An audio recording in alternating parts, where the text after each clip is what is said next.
Well, hello everybody. Welcome back to OTC Fish Keeper. And today I'm going to tell you about something that's going on that I'm trying to work on here and explain my plans for the future on this one.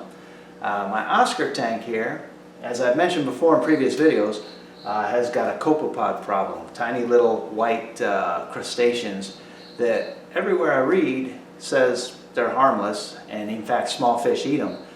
But I don't know, I feel like they're starting to bother the Oscars and the Jack Dempseys a little bit.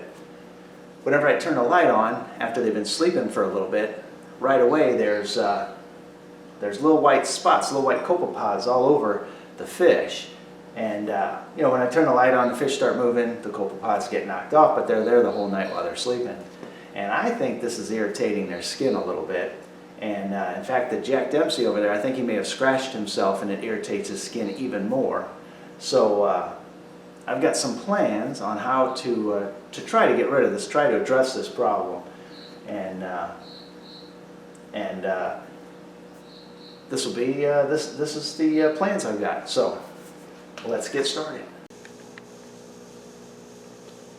Now here in the Oscar tank, the copepods have gotten so bad that they actually almost make up a little white carpet here right in the front. Now I'm getting ready to do a water change to eliminate as many of them as I can, and so I fed the Oscars and the Jack Dempseys before I did that because the copepods are attracted to the food pellets when they hit the ground. So I put them in there like that so that I could draw them all to one place, or at least a lot of them to one place, and I'll be able to take a whole lot of them out of here. But you can see them in there swimming and just carpeting those black rocks. It's insane. It's crazy in there. They get the little pieces of food and then they really zoom in on that food. So what I'm going to do is I've recently purchased a container here that I'm going to use as a fish pond inside the fish room, which is going to be awesome. It's 6 feet across, 2 feet deep. It's about 350 to 420 gallons, somewhere in there. And as soon as I get a filter made for it, which I'm almost done with, I'm going to set this up. But what I'm going to do to help out the Oscars with the copepods is when it's first set up, I'm going to put the Oscars and the Jack Dempseys in there for a few weeks. And then I'm going to come over here to the angelfish tank, and I'm going to take these white skirt tetras, which I've been reading up on, and they do eat copepods. So I'm going to take these guys out and put them in there. Either that or guppies, but I think these guys are more aggressive. I think they'll go for it more. So take them out. I'm going to put them in the Oscar tank for a couple of weeks, and hopefully they'll eat up the copepods, because there are no copepods in anybody else's tank, just this one. And that's because they're so small that the Oscars just are not going to be dining on them much. So hopefully with a little luck I can get those things out of here, because it does say everywhere that I read that they're harmless, but they just bug me, and something is irritating one of the Jack Dempseys and a little bit of the Oscars. If you look real closely at the Oscars' skin, you can see they have just little minor blemishes, little irritations on there, and I suspect somehow that might be caused by the copepods, but it's much worse on the Jack Dempsey, on one of the Jack Dempseys. He's got big giant white blotches on him. And I notice whenever I do water changes, that one actually looks a little bit like ick. Whenever I do the water changes, the Jack Dempseys seem to get over it real quick. Well, the one Jack Dempsey, the other one's fine, but he seems to get over it really quickly, so I'm going to guess that the copepods are to blame. And if not, then I'm going to have to treat the whole tank for something. Looks a little bit like ick now on our Oscars. It didn't look like that before. It just looked like blemishes. Might have to treat the tank for ick. So we'll see. We'll see what happens there. I'll let you guys know. Okay, I did my water change, more than 50%. Sucked out as many copepods as I could possibly get. And even now, they're recollecting here in the front. Not nearly in the numbers. Obviously, I got rid of a ton of them. But they're still coming back. So I think what I'm going to do is, like I said, I'm going to get the Oscars out of this tank, put them in the new pond, and then put either those tetras or perhaps goldfish. Goldfish, I think, would go after them pretty well too. I see them constantly eating around the rocks to get out microorganisms. And since they eat all day long, this might even be good for them, crustaceans.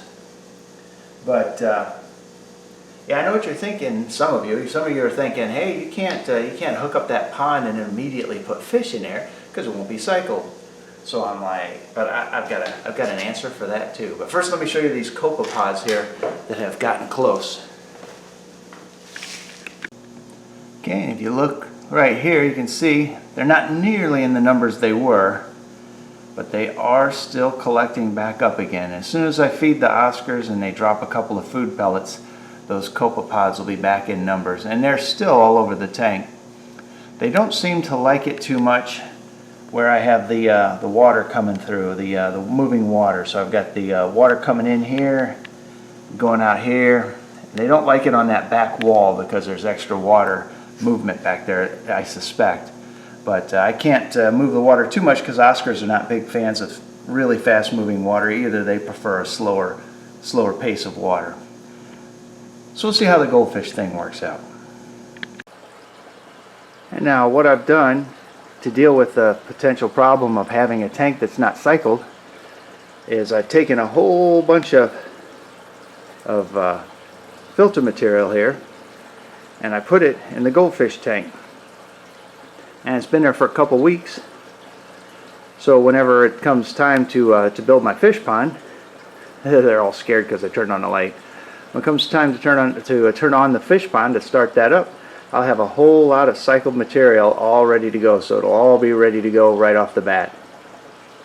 Yeah, my big guy there, he's up to about 12 inches now, even though he's hiding.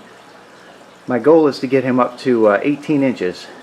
And that is just an ordinary goldfish that you get from the county fair when you win in a little fish bowl, or from Walmart for 14 cents. That's the very same fish right there. He's already a foot long, and he's still got another 6 inches to grow if I'm successful. Okay, so if all goes well, hopefully these guys will start getting better. Mostly the Jack Dempsey, he's the one who looks pretty rough, but he's hiding in his little cave right now. And then we'll see how that works. I think I'm going to also go ahead and treat him for ick though, because up close that looks a little bit like ick. It doesn't on the Jack Dempsey, but you know what? It can't hurt to treat the tank, so I think I'm just going to go for it, be careful. I have noticed though today, it's the first time I've got a good close look at the Oscars in a while. They're growing really nicely. They're up to about 11 inches apiece, I'd say. Can't wait to see where they go. I've had Oscars get up to 14 inches before, and these guys are moving really fast. So until next time, hit that subscribe button. Can't wait to see you again. I can't wait to show you the pond when it's set up. I only need a couple more pieces to make the filter, and it should be ready to go. And I'll show you that filter build too. So hit the subscribe button. Be sure to hit the notification button so whenever I put that video out, you get it. And I'll see you guys next time.